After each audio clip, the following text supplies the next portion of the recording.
Not only did chapter 168 bring our boy Genos back, but Saitama bringing back a second core could be huge for Genos and the story going forward. This is Anime Anxiety, the channel where we talk all things anime and manga, and in today's video we're going to be talking about the implications that Saitama being able to bring back this second core has on the story going forward and on Genos as a character. Because I'll just say right now, he is in for some major buffs. But before we get into the video, I do want to say that I will be going into webcomic spoilers. So if you haven't read the webcomic yet, definitely tread carefully. But without further ado, let's get into it.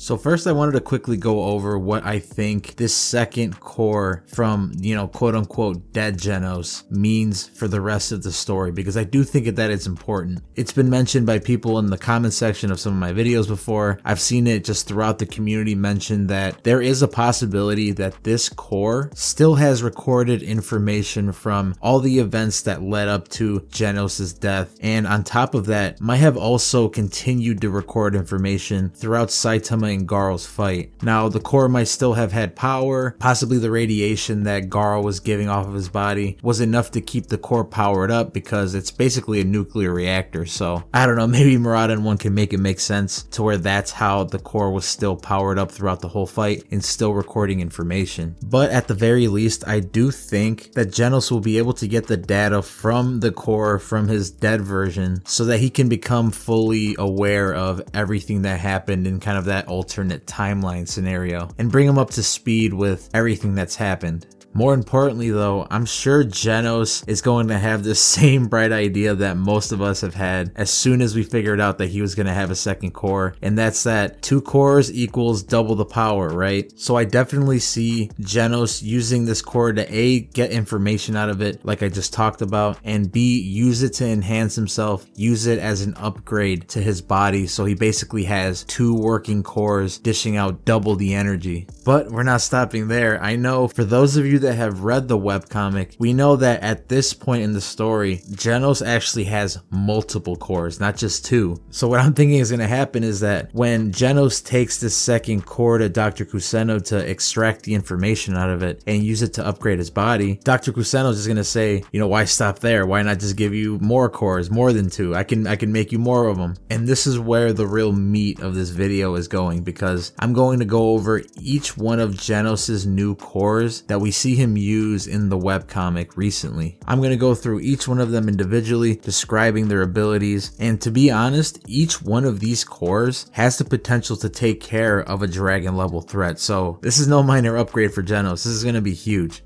So the first one I wanted to start off with is the Lightning Core, because that is the first one that we see after the Monster Association arc. We first see this core when Genos asks Saitama for a second sparring match, a rematch of the fight that we see in season 1 of the anime. So Genos activates his Lightning Core, which by the name, and I'm just going to say right now, most of these by their name, you can kind of figure out what they are, except for maybe one. This core allows Genos to emit electricity from his body and also kind of has a flash grenade effect when activated, much like the lightning eye ability that Genos uses on Deep Sea King. Now we only see Genos use this core in this sparring match with Saitama and when he fights the machine gods that bust into Dr. Kuseno's lab and kill him. And aside from what we already know, we can also kind of infer that this Lightning Core gives Genos a potential speed boost or a lot more versatility when it comes to fighting mechanized foes, because I do assume that lightning is detrimental to them. And I'm sure there's other little intricate abilities that Genos gains from activating this Lightning Core, but that's yet to be seen.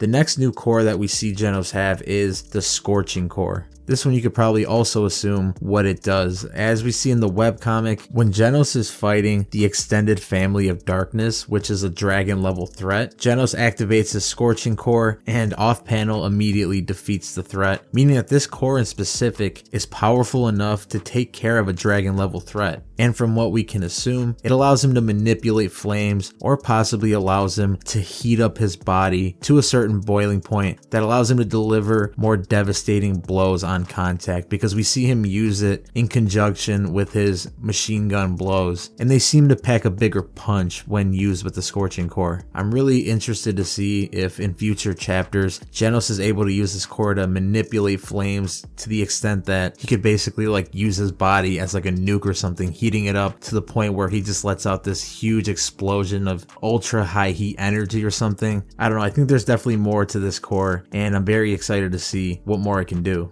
This next core is actually probably one of my favorites because of just the versatility and the utility that it gives Genos, and it's a super creative core. It's called the Super Magnetic Core. We see Genos use this core when he's fighting the machine gods that busted into Dr. Kuseno's lab, and we see that it allows him to essentially turn his body or any part of his body into a magnet, which allowed him to gather nearby metal debris and make this giant machine spike arm that he used to destroy one of the machine gods. And I think this one's just absolutely awesome because think about it, if he can turn his whole body magnetic and control the form that these metal pieces take once they attach to his body, he can basically make like an outer mech suit or something like that if he gets enough scrap metal around him.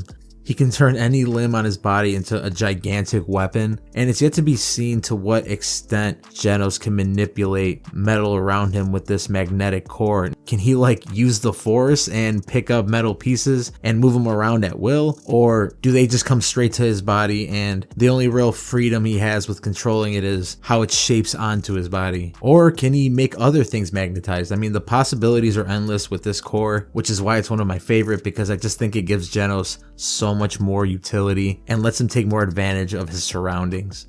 Now this next core is probably the least useful in my opinion, and it's the Freezing Core. Again, we see him use this core when he's fighting the 3 machine gods. When he activates it, we see that he touches one of them and it completely freezes them. Now, I'm just going to go ahead and assume that that's basically as far as this one goes. He can basically touch something and freeze it, but it would be pretty awesome if he's able to shoot projectile ice or kind of do like a Frozone thing where he shoots it in front of him and uses it like a surfboard or something. That would be pretty cool, but I don't know, for some reason I doubt that that's going to be the case, and that's really all it's going to be able to do. Now, the last and probably most powerful core that we see Genos receive in the webcomic is the Roaring Dragon Core. And although this one's abilities are a little bit more vague, we do get some kind of explanation to it from one of the machine gods during their fight, where it says, a torrent of super high energy, long-term continuation impossible, sustainment limit estimate 30 seconds. So what I take from this is that Genos' Roaring Dragon Core gives him kind of a glass cannon aspect to where he gets this enormous surge of power, but for a very short period of time, and more than likely leaves him completely drained after using it. This seems like a last-ditch effort core to where if any of the other cores don't get the job done, Genos activates the Roaring Dragon Core to finish the job. And seeing as how the Scorching Core is enough to take out a dragon level threat, and all these other cores actually seem to be able to take out dragon level threats, the Roaring Dragon Core can do even more than that. It can take care of multiple dragon level threats, which I think is pretty insane for Genos, who, as we see versus Deep Sea King, isn't able to take care of a demon level threat on his own. So I think you guys can see what I meant when I say some major upgrades for Genos, because it takes him from high diffing demons to still high diffing because it's Genos, but multiple dragon level threats, which in my opinion, I think puts Genos in the top 10 of the S-Class easily, and maybe even the top 5. I do really hope that this second core in chapter 168 is kind of an indication that this is where Genos' upgrades are going, and we're going to be seeing these different cores sooner rather than later. But what do you guys think? What's your favorite core out of the new ones that Genos receives in the webcomic? Which ones do you want to see most in the manga? Let me know in the comments. I do appreciate you guys sharing your ideas in the comment section on all of my videos. You guys come up with some very interesting ideas and definitely give me things to think about and gives me ideas for future videos. So let the ideas flow in the comments, guys. Let's have a conversation. And if you enjoyed this video, please make sure to like and please subscribe. I drop a ton of One Punch Man content weekly, so if that's the kind of thing you're into, look no further. But until next time, love you guys, and I'll see you later.